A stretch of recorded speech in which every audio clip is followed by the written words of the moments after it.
All right, there she is, the 16-inch wood stove. Looks complete, but in pretty rough shape. Okay, let's take a look at some of the parts that are in this thing here. Okay, there's the door, that's there, that looks good. It does have the skirts, but you can see one of them is broken down there at the bottom. Also, the main ring on the bottom is broken right here. You can see that's cast iron, that's broken, I have to fix that.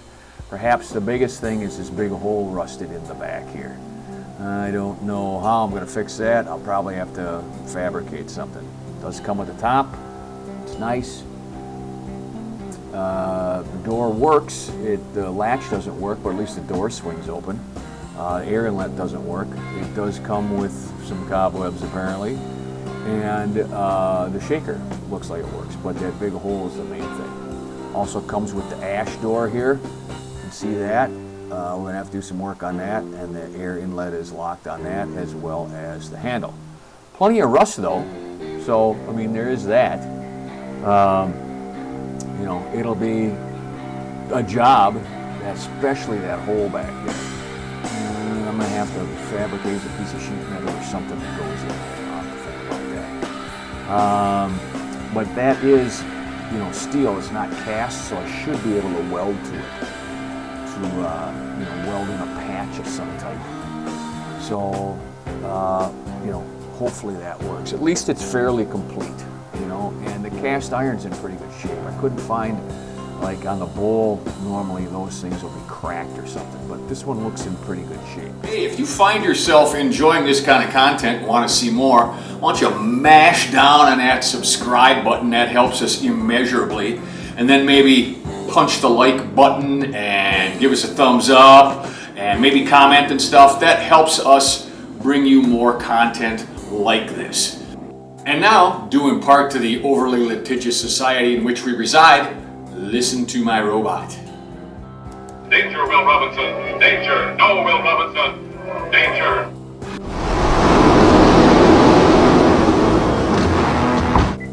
Alright, so you can see I got the doors and the top off, and I guess the first thing that I'll do with this stuff here is juice all the parts just to see if I can get those things to loosen up a little bit.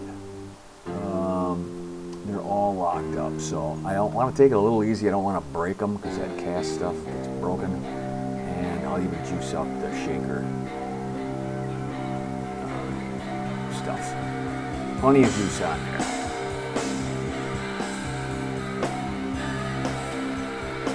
Okay, now those doors are cast, and they do work. They do. They're in pretty good shape on the outside. I think I'm just going to refinish the outside. All right, you can see the broken pieces down at the bottom there. Those are also.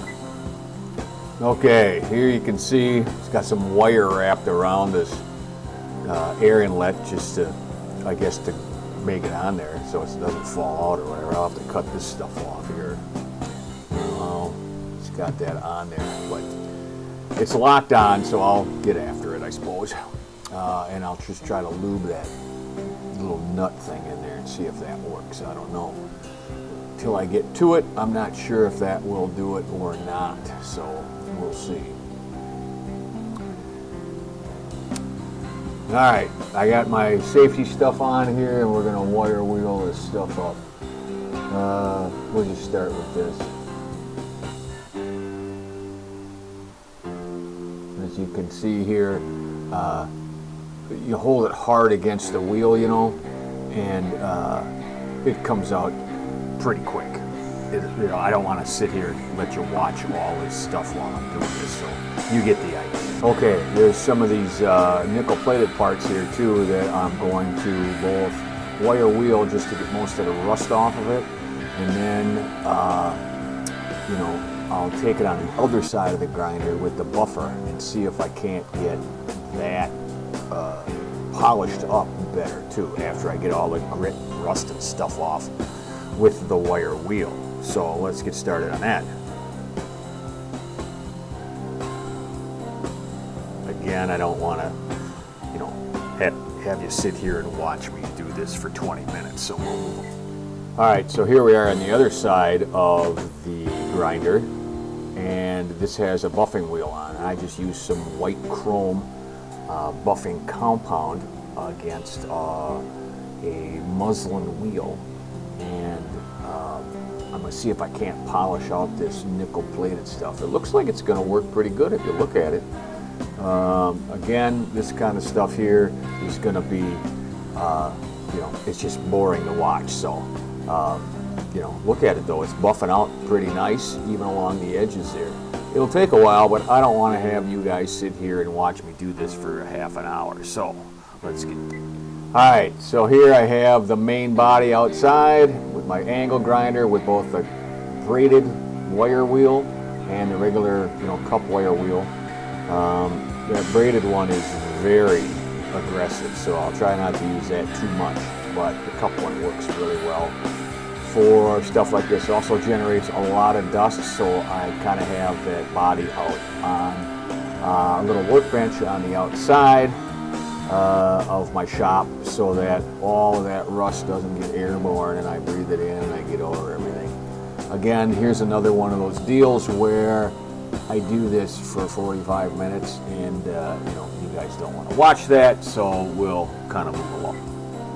Okay, I also have the main part here, this heavy cast part. It's got quite a bit of rust on it, so back to the wire wheel on this guy too. So here we go. Again, it's just a lot more of this. Such is the life of a restorer of old wood stoves. And a rinse and repeat on the leg version of this thing.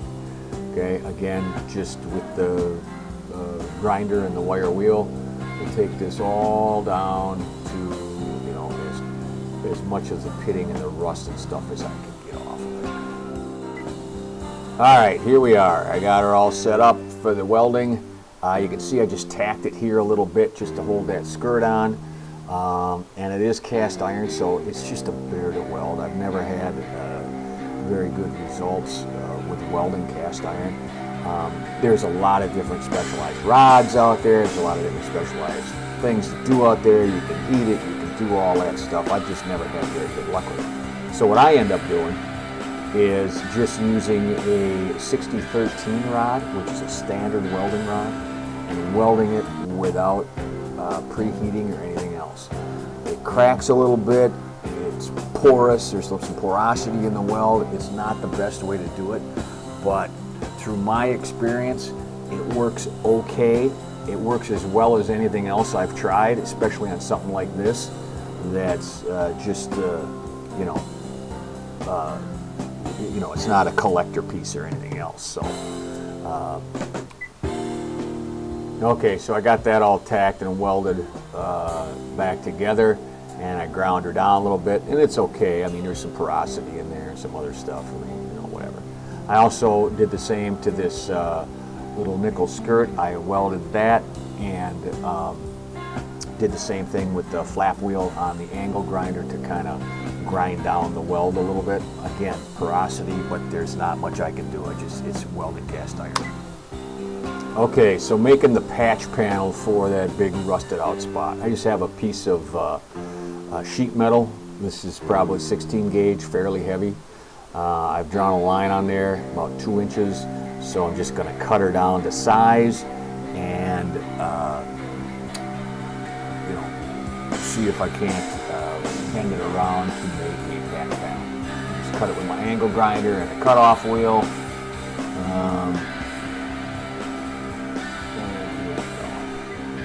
Okay, here it is, and I'm just going to bend this thing by hand.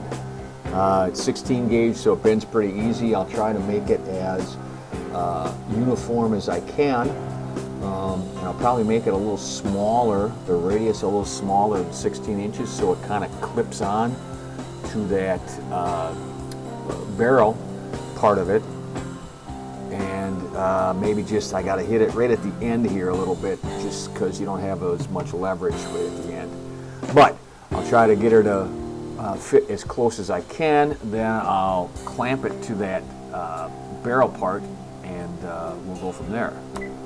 All right, let's see how this thing fits here.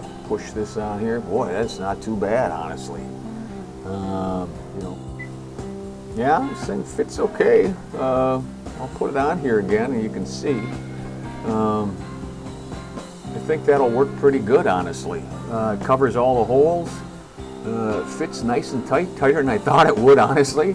Once I get a bunch of clamps on there, I should be able to weld that and cover up that whole hole all the way around there. So it fits good. I think it'll work pretty well.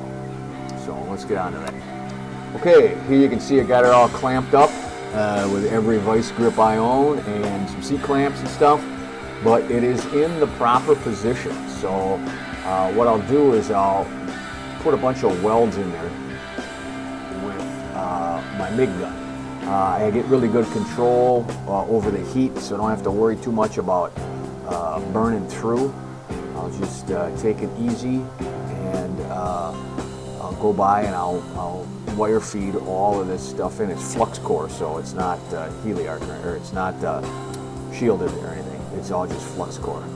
And I'm just putting little spot welds on there to hold her down while I take off the C-clamps. And then I'll go back over it and weld it across. I'm just kind of welding between the C-clamps here. And then I'll get a nice solid weld after the little spot welds I put here are cooled down a little bit. And I'll just go and put a seam across the whole thing. I don't have to worry about burning through. Now I'm just going to take my flap disc on my angle grinder and kind of grind those welds down a little bit. You can't see it very good here because I'm in the way, but you get the idea. Let's go in and check out this ash door. As you can see, the pins are broken off right there. That guy's in there, and that's got a hole there, but no pin. So what I'm going to have to do is I'm going to have to fabricate some pins to go in there and hold that door. I'll have to drill out the old ones and make some new ones. That guy's got to get drilled out. This guy's got to get drilled out because he's just broken off, right? There's no pin that sticks out. And I'll just make a new one for the bottom. All right, here you can see new pins have been made and installed in the door. Not that I used a 16 penny nail because it was the right size, and pounded it in there and just put a little tack weld on the top so it's not coming out. But that's all there was to those pins. All right, looks like we're ready for painting. I'm going to paint the silver parts first. I have some high heat Rust-Oleum. This is silver. So, these parts have all been wire wheeled. I'll just paint them up with the silver. And it is high heat, so it should stand up to the heat of, if someone's going to have an actual fire in there. And they're wire wheeled. I'm not using any primer on this because the primer is not heat rated, so I got to go straight from the metal to the color coat, this silver. So hopefully that works out and will last a long time, but that has yet to be seen. So we'll just finish painting up this and then get to the flat black of the main body of the wood stove. Okay, here are the doors, and this is again just some more standard Rust-Oleum high heat. This is flat black though, it's not the silver, it's the flat black, and we'll give this a couple of coats. You can see I have the handles, which I polished up, are masked off with some blue painter's tape to prevent overspray on those.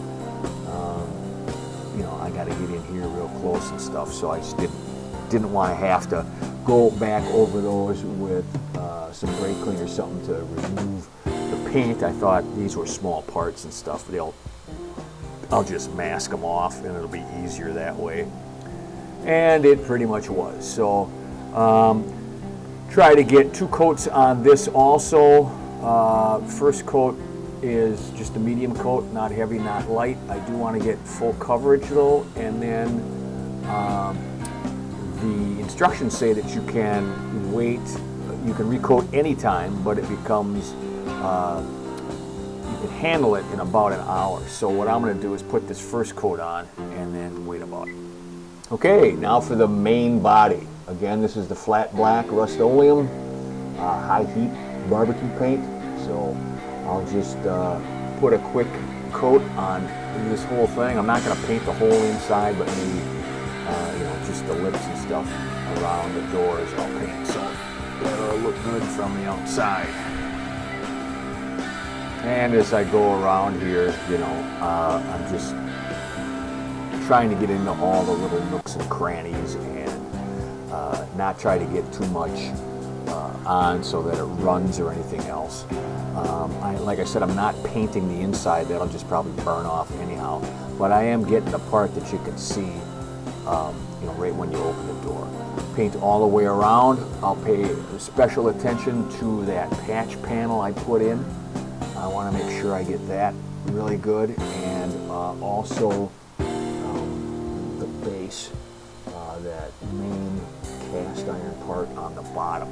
I want to make sure I get that. It's fluted, so I'll go over that particularly well, just so I make sure I get full coverage on that, because that's kind of important. Okay, here are the parts as they are finished. You can see that I went around and with a paintbrush, I put that paint on all of the text and the little fleur-de-lis stuff around the outside. That makes it look kind of nice. I just used a brush, and here's how the whole body looks. You can see I got pretty good coverage. It is a flat black. Okay, so that looks like it original. You can see the weld down there. You can also see that weld there. But it's, again, it is what it is. So it's I think it turned out real well for what I started with.